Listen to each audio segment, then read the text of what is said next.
Hey, my name is Peter Kruse, and I'm born and raised in Elgin, Illinois here, and had the opportunity of meeting Rich Mullins and Mitch McVicker back in 1997 when they stayed at my parents' house. In my bedroom, actually, my brother and I's bedroom, Caleb and I.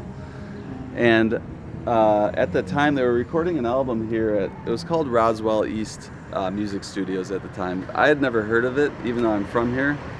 But I guess it was a major Christian recording studio in Elgin, Illinois at the time. Rich Mullins basically said, hey, do you guys want to come check out the studio? It's pretty cool. Like, you live in Elgin, you might as well check it out. This is where This Train records. They were a big, national, international Christian rock band at the time with Mark Robertson and some of the other kind of bigger names in music. So Rich Mullins said, hey, stop by the studio. You guys are here.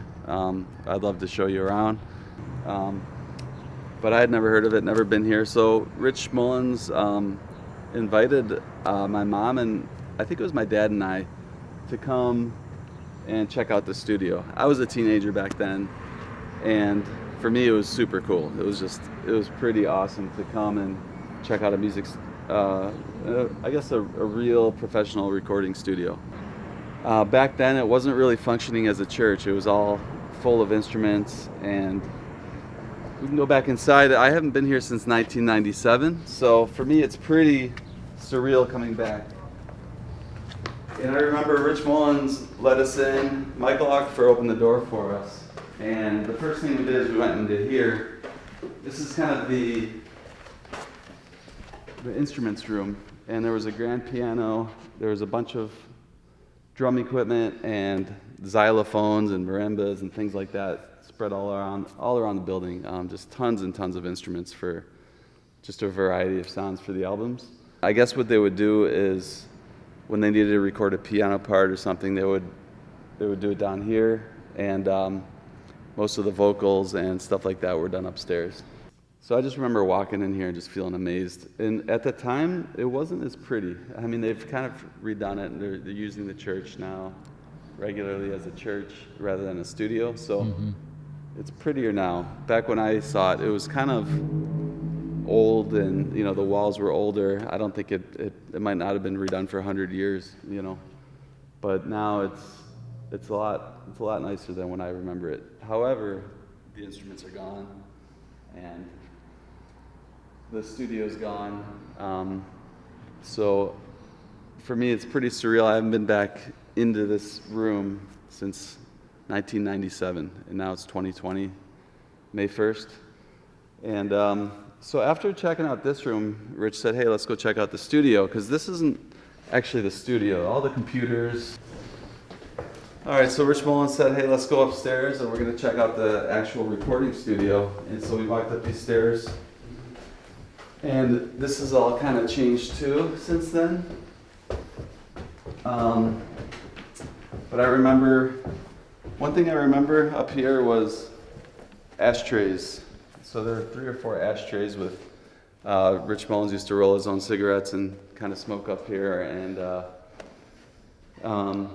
it was just kind of a comfortable area. I remember Michael Ockfer was here, Mitch McVicker was here. I think they were doing drums that day. And these 2 rooms right here, from what I recall, were the recording areas. And instead of being a wall, it was more of a glass booth kind of a thing. And so they were doing most of it on laptops. Even back in 97, it was all pretty much digital. And so this was the booth area.